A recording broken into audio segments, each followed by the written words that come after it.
Good morning friends, welcome to my YouTube channel. So आज हम start करेंगे class 7 का first chapter that is integers. It is very much important because 10th तक even further आपको ये integers जो है इसी पे ही रिलेटेड, इसी को ही यूज़ करके आप आगे के जो चैप्टर्स है वो आप सॉल्व करोगे। सो बी अलर्ट। नंबर 1, इंटीजर्स क्या होते हैं? इंटीजर्स भी एक तरीके के क्या होते हैं? नंबर्स होते हैं। ठीक है, नंबर्स। सो हम डिफरेंट टाइप ऑफ नंबर्स के बारे में बात करते हैं। अभी तक आपको पता होगा कि एक होता है नेचुरल नंबर्स। नेचुरल नंबर्स वो कौन से नंबर्स होते हैं? जो नेचुरली ऑब्टेन्ड होते हैं, कि हम उनको काउंटिंग में यूज़ करते हैं। तो काउंटिंग को यूज़ करने के लिए वो कहाँ से स्टार्ट होंगे? 1 से। 1 2 3 4 5 एंड फर्दर। ठीक है, तो ये सारे क्या हो गए? नेचुरल नंबर्स हो गए। इसके बाद आता है होल नंबर्स। होल नंबर्स कब बन जाते हैं? जब उसमें ज़ीरो ऐड हो जाता है। तो होल नंबर्स की काउंटिंग कहाँ से स्टार्ट हुई? ज़ीरो से। 0 1 2 3 4 एंड 5। राइट। सो इससे आगे की जो ज़ीरो से काउंटिंग स्टार्ट हुई वो सारे नंबर्स क्या हो गए? Whole numbers. जो 1 से स्टार्ट हुए वो क्या हो गए? नेचुरल नंबर्स हो गए। अब जब ये डेवलप हो रही थी नंबरिंग, तो ये देखा कि जैसे किसी को रुपए देने हैं, है ना, तो वो तो नेगेटिव में चला गया। तो ऐसे भी नंबर्स होने चाहिए जो नेगेटिव में हो। सो इंटीजर्स क्या होते हैं? इंटीजर्स जिसमें कि नेगेटिव नंबर भी होते हैं, फिर ज़ीरो आता है, देन पॉजिटिव। तो कहीं से भी नेगेटिव स्टार्ट कर लो। -5 -4 -3 -2 -1 देन 0 1 2। अब ये ज़ीरो के आने के बाद हम पॉजिटिव में आ गए अगेन। तो इन सारे नंबर्स को हम बोल देते हैं इंटीजर्स, बोल देते हैं, जिसमें नेगेटिव नंबर्स भी आते हैं, ज़ीरो भी आता है और पॉजिटिव भी आता है। ठीक है, अब इसमें ये बात ध्यान रखने की है, ज़ीरो से जब हम लेफ्ट हैंड साइड जाते हैं तो जो वैल्यू है वो क्या होती रहती है? रिड्यूस होती रहती है, कम हो रही है। किसी को 1 रुपये किसी को देना है, या किसी को 2 रुपीज़ देने हैं, तो कौन से ज़्यादा देने हुए हैं? कौन सा जब पर्सन ज़्यादा नेगेटिव हो? -2 वाला। तो यहाँ पे जब लेफ्ट हैंड साइड जाते हैं तो वैल्यू डिक्रीज होती है, और जब हम राइट हैंड साइड जाते हैं तो जो वैल्यू होती है नंबर्स की वो इंक्रीज होती है। ठीक है, so these are the negative integers. इसको बोल देते हैं हम नेगेटिव इंटीजर्स। और ये कौन से हो गए? Positive integers.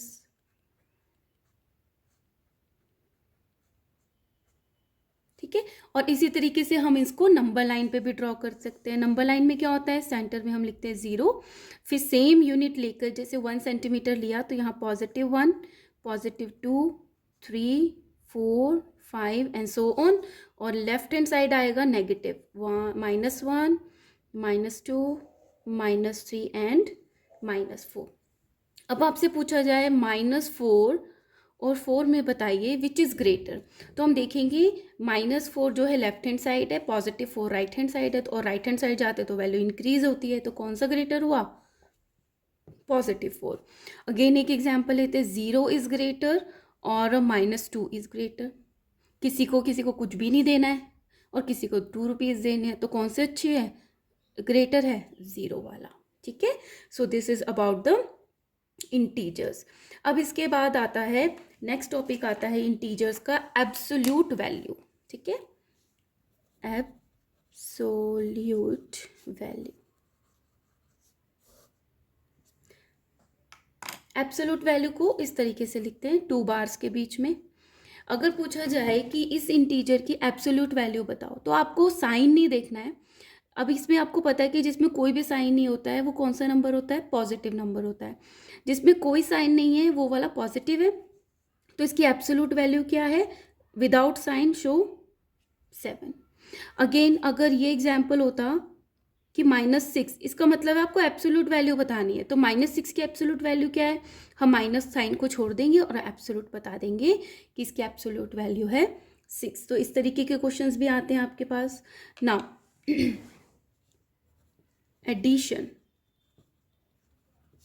Addition of integers.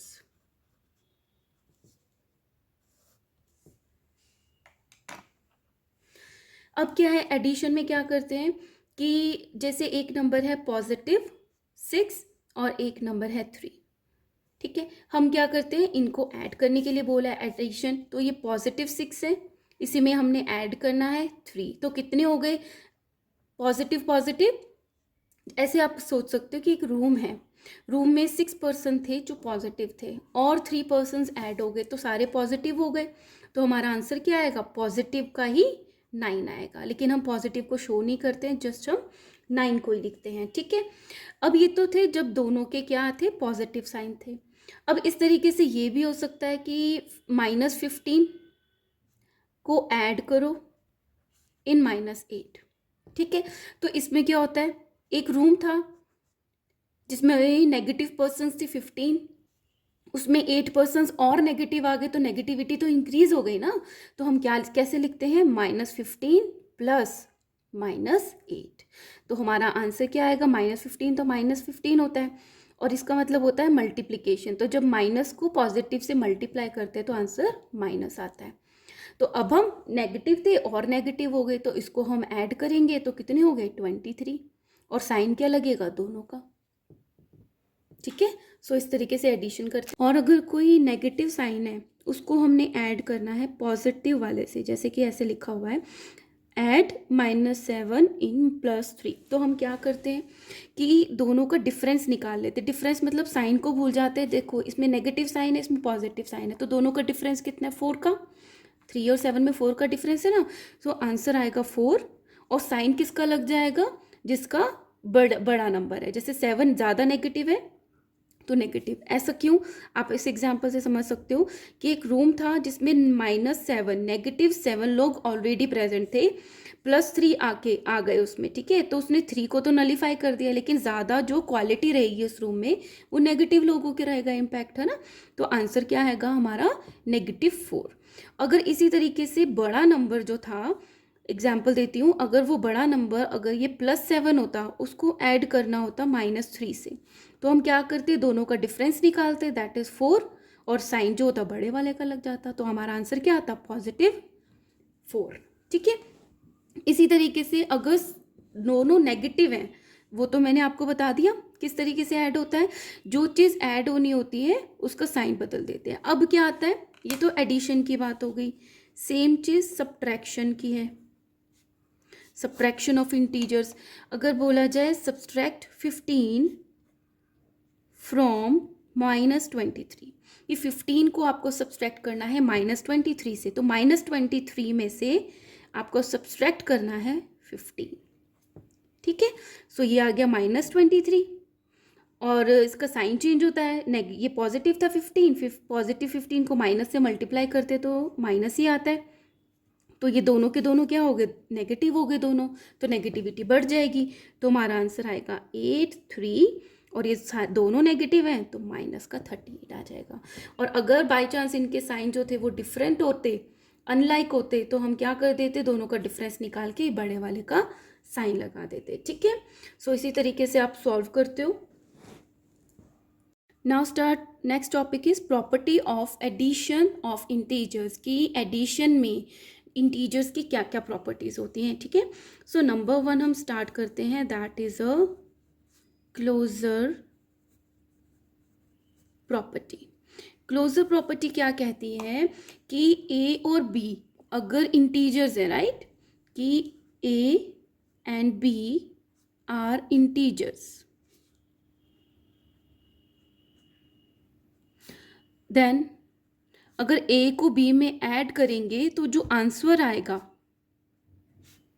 That is also an integer, ठीक है। आपको एग्जाम्पल देके बताती हूँ कि हमने एक इंटीजर लिया -8 और एक इंटीजर लिया +5, उन दोनों को हमने ऐड किया, तो हमने क्या देखा था, जब अनलाइक साइंस होते हैं, अलग अलग साइंस होते हैं, तो हम क्या करते हैं, दोनों का डिफरेंस निकाल देते हैं, तो 8 और 5 का क्या डिफरेंस है 3, और साइन किसका दे देते हैं, जो बड़ा वाला नंबर होता है, जैसे 8 ज़्यादा है तो -3।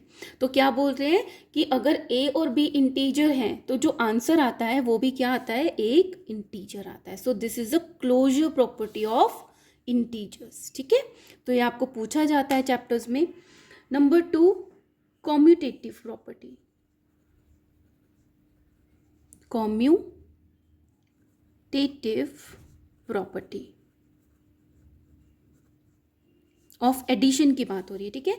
कॉम्यूटेटिव प्रॉपर्टी क्या कहती है कि ए इंटीजर को अगर बी इंटीजर में ऐड करते हैं तो वो किसके इक्वल होता है, अगर बी को ए में ऐड कर दो तो आंसर क्या आएगा, सेम ही आएगा।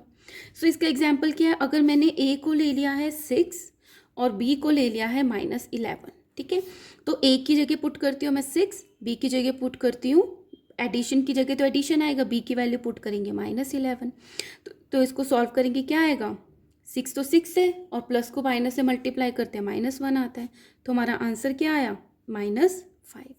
इसको सॉल्व करते हैं, b इज -11, a क्या था, +6 था, इन दोनों का डिफरेंस निकाला 5 और साइन बड़े वाले का आएगा -5, तो आ गया ना equal answer.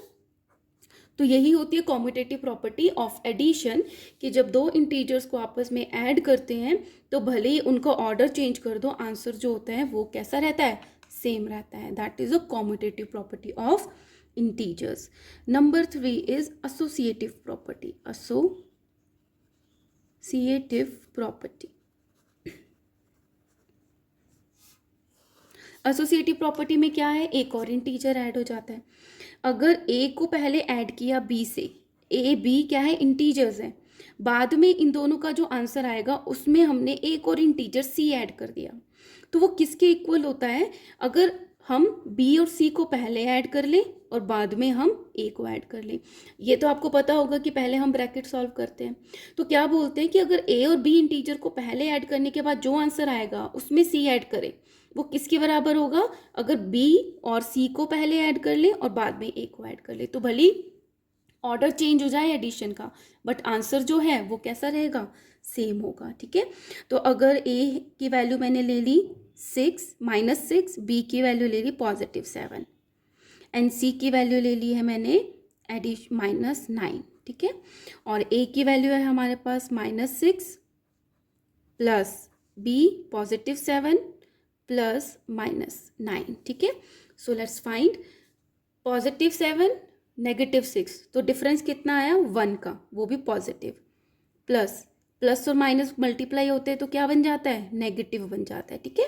So -9 is equal to, ये देखें ये -6 का -6 रहेगा, 9 में से ये दोनों देखो, ये नेगेटिव है ये पॉजिटिव है, तो क्या आएगा, डिफरेंस कितना है 2 का और साइन बड़े वाले का आएगा, नेगेटिव पॉजिटिव, डिफरेंस निकाला 8, साइन किसका आएगा, बड़े वाले का, ये -6 है ये -2 है, तो दोनों नेगेटिव है, दोनों ऐड हो जाएंगे, तो आंसर क्या आएगा, -8 की नेगेटिविटी बढ़ गई तो -8 आ गया। So -8 is equal to -8। This is a associative property of addition, ठीक है। चलो नेक्स्ट क्या करते हैं, 4th is additive identity.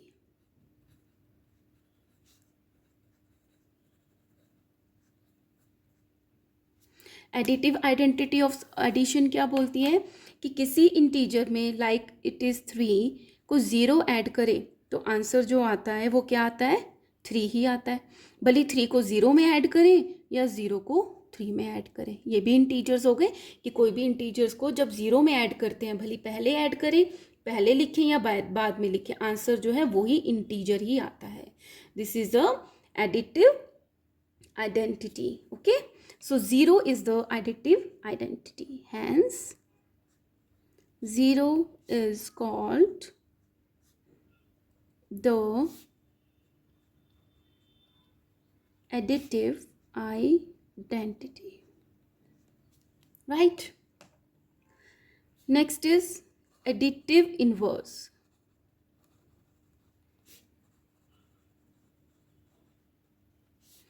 Additive inverse क्या है, एडिटिव इन्वर्स कहता है कि अगर कोई इंटीजर है जैसे कि वो a है, उसमें हम ऐड करें उसी नंबर का नेगेटिव, तो आंसर क्या आता है, 0 आता है।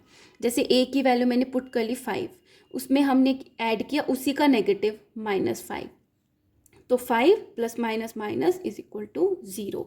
सो एडिटिव इन्वर्स क्या कहता है, if a is any integer then there exist an integer -a, कि अगर कोई इंटीजर है उसका -a ऐड कर दिया जाए तो आंसर क्या आता है हमारे पास, ज़ीरो आता है, ठीक है। सो ए का नेगेटिव इन्वर्स क्या है, -a। इसी तरीके से 5 का नेगेटिव एडिटिव इन्वर्स क्या था, -5। और इसी तरीके से अगर एग्जाम्पल नेगेटिव दिया जाए कि -7 का एडिटिव इन्वर्स क्या होगा, तो वो होगा +7, ठीक है। ये थी एडिशन की प्रॉपर्टीज। बट सब्सट्रैक्शन में क्या होता है, क्लोजर प्रॉपर्टीज तो लगती है सब्सट्रैक्शन में, बट जो कॉम्यूटेटिव प्रॉपर्टी है और जो एडिटिव एसोसिएटिव प्रॉपर्टी है वो नहीं लगती, ठीक है। सब्सट्रैक्शन में आपको ध्यान रखना है, क्लोजर प्रॉपर्टी में तो क्या होगा, हम सेम ही सॉल्व करेंगे और आंसर भी क्या आएगा, इंटीजर ही आएगा। बट कॉम्यूटेटिव में क्या होगा, ऑर्डर चेंज करने पर सब्सट्रैक्शन आंसर भी क्या हो जाते हैं, चेंज हो जाते हैं। इसी तरीके से एसोसिएटिव प्रॉपर्टी में सब्सट्रैक्शन करते हैं तो भी आंसर जो होता है वो इन दोनों के सेम नहीं आते हैं, ठीक है। सो आपको याद रखना है, properties of subtraction closure property show करती है, subtraction commutative property and associative property जो है वो शो नहीं करती है।